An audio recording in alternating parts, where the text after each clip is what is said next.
Welcome back to OtakuDaiKun. I'm Dai-chan Alter, and it's time to address the big, juicy elephant in the room. Granblue Fantasy Relink has just released for PlayStation and PC to great success. It's a fantastic single-player RPG with an online function that lets players gang up on select missions. Like a cold shower, however, the game also has a mild amount of censorship and less than ideal localization. Should we not be boycotting this phenomenal game? Perhaps I'm a sinner, but I don't necessarily think that's the case. I myself am playing and thoroughly enjoying every inch this endowed game has to offer. No joke, this is a dream game that I've been waiting to play for years, and it lives up to the hype. The contacts on social media I usually trust to point out censorship and mistranslations are looking at the game's success and feeling discouraged, betrayed even, by the fact that anime fans would support a censored experience. As someone who fully understands that logic, this is one time where I don't appreciate being tied down, ideals or otherwise. It's complicated, which is why I want to explore the bizarre nature of censorship and whether or not boycotting achieves the results we want. First, let's quickly show off what got censored here. Basically, a lot of the original designs in Granblue Fantasy, the mobile game, have been edited to avoid upskirts. Outfits that originally showed pantsu now instead have spats underneath. Looking at Best Girl Zeta, you may notice that her shorts are ever so slightly longer now. These changes mirror those made for Granblue Fantasy Versus, but in that game, it's possible to restore the classic designs in the options window. Here, that's just not the case. The censored designs are all we get. As for localization, some folks are noting how simple phrases, such as "let's go," are getting spiced up to "are you ready for some ghost hunting?" From my personal experience, most of these changes seem to be toward Rockham and the mascot Vern, who tend to wisecrack from time to time. Someone else online noticed that the term race has been changed to peoples. Honestly, if that's the extent of it, then I'd say we got lucky. As you may already know, Granblue Fantasy Versus Rising had the atrocious line, "Simper no simping," in reference to Dora the Explorer. I haven't come across anything quite that egregious yet. That said, it appears Xseed is behind the localization for both of these games, so perhaps I just haven't gotten to the worst of it yet. While I am disappointed by these things, I don't personally see them as a deal breaker.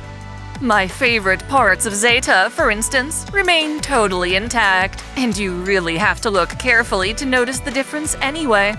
Still, since it is technically censored, am I morally obligated to boycott the game? Do I have to miss out on one of the greatest experiences in my life over a couple centimeters of cloth? That's what I hope to discuss. This isn't the only censored game I've purchased either. In fact, the vast majority of anime games have at least some degree of censorship. It would be impossible to actually discover the genre overseas without running into something that got watered down. I own and highly recommend Tales of Berseria, for example. In Japan, there's a graphic scene where Laphicet is stabbed by Artorias, and that violence was toned down in Western versions. I don't appreciate this change, but I never let it stop me from enjoying Velvet and the game's other assets, if you know what I mean. I feel the same way about Hoyoverse's upcoming title, Zenless Zone Zero, which has demonstrated censorship between the first beta test and more recent footage.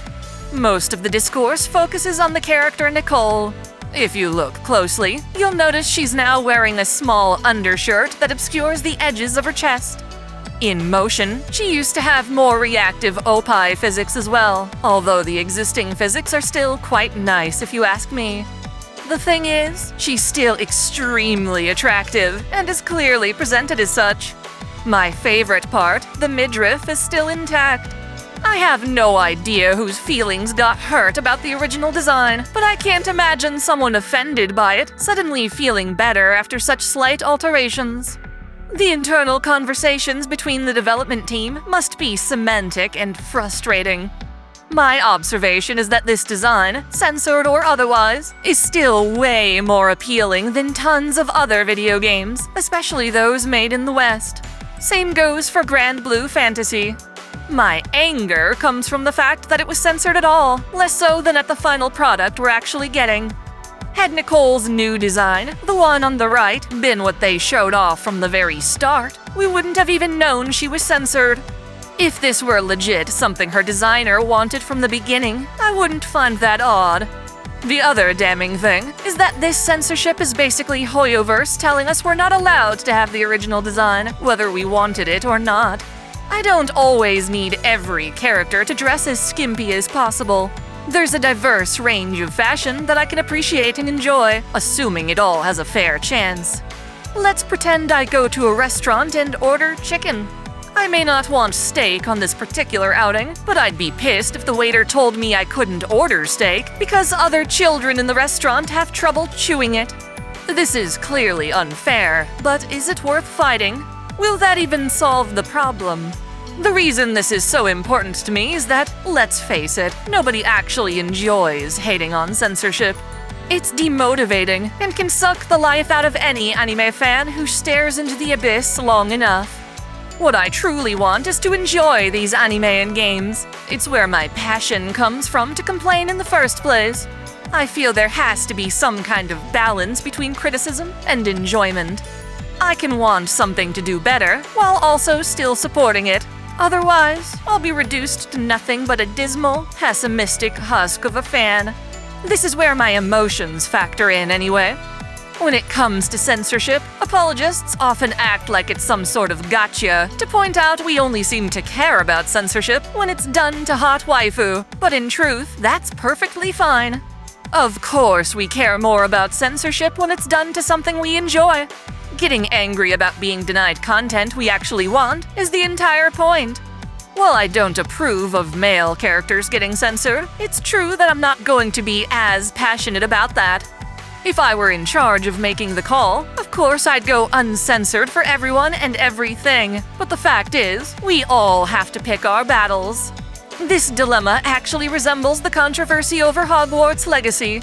People who just wanted to play a fun wizard game were getting harassed, accused of supporting transphobia because there was a fear that profits would give J.K. Rowling a platform for her hate speech. By that same logic, anyone who buys a censored game must be supporting that censorship. I don't agree, at least not in spirit. Mind you, this isn't to say censorship shouldn't be called out, and that's especially true for games you enjoy. I'm just lucky that in the case of Granblue, ZZZ, and Berseria, the things I care about most weren't on the chopping block.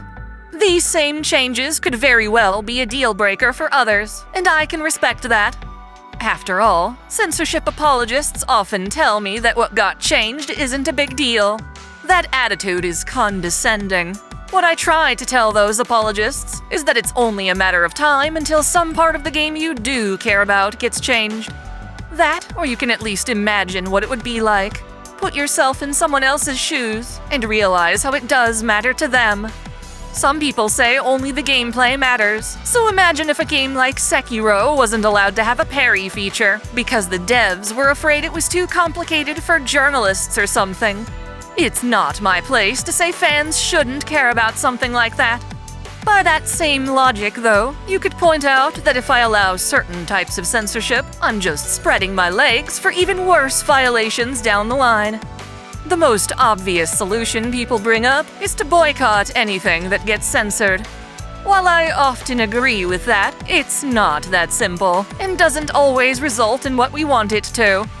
If I were to expose this entire issue from head to toe, I'd want to send the message that we as anime fans in the West want as many anime and games as possible brought over in English. Contrary to what some fans might believe, I don't want anime distribution to go back to the way it was, where almost nothing ever got translated. I love anime from the 80s and 90s, but I hate how obscure a lot of it is. So yeah, I do want these works brought overseas, made available in English, but I also want it to be done without censorship, which adds a whole new dimension, one that companies aren't always smart enough to notice.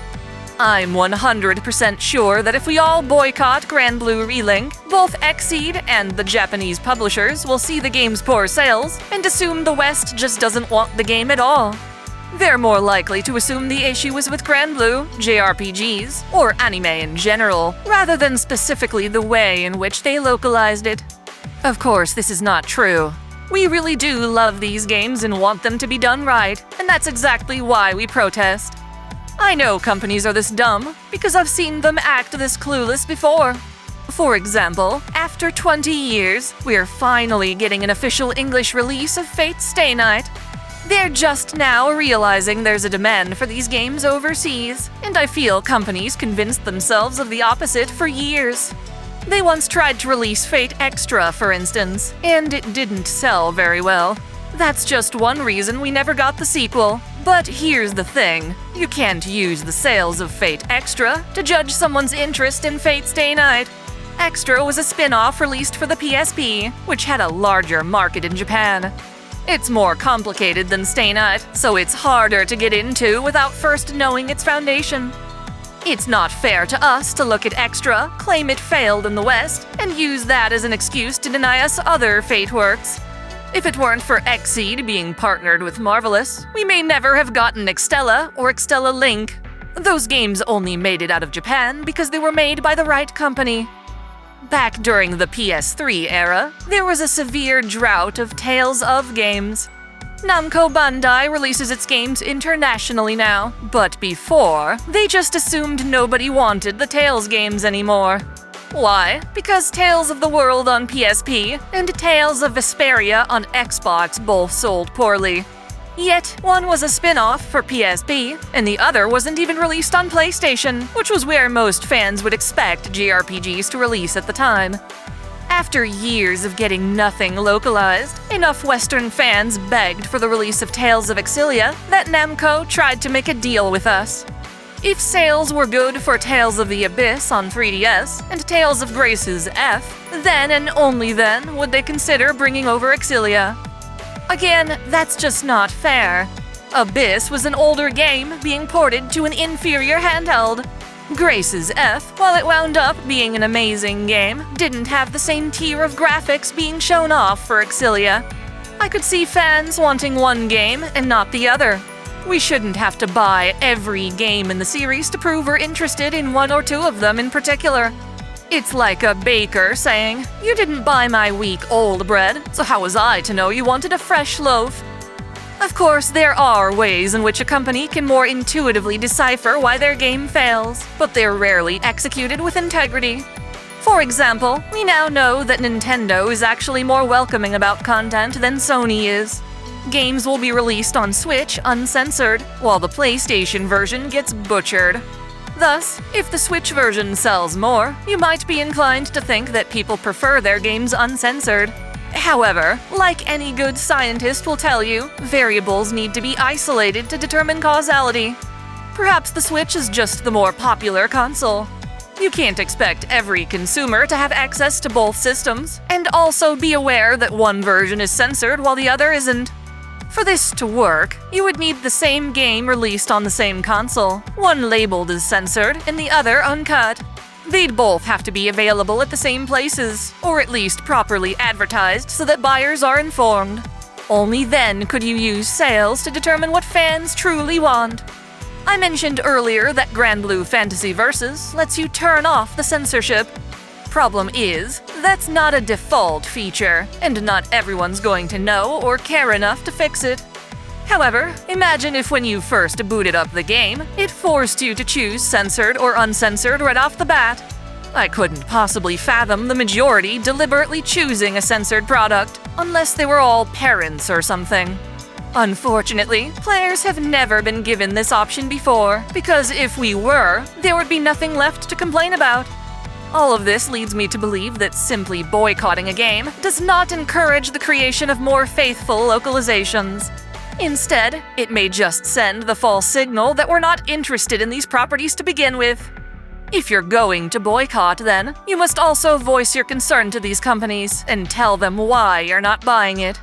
This communication is a vital part of the process, arguably more important than the boycott itself. On the flip side, it's fair to say that if these games are successful, foolish companies will assume they did nothing wrong, and even worse, assume their shitty localization actually helped sales. Dimitri Monroe mentioned in his video on localization that the localizer from Metal Gear Solid, Jeremy Blostein, brags online that his script changes are a major factor in why MGS sold well overseas. This is nothing but his own delusional ego trip, as it's very clear that a game like MGS sold well in spite of its localization, not because of it. Sadly, that means the guys down at Xseed are likely to see Granblue selling like crazy and just patting themselves on the back.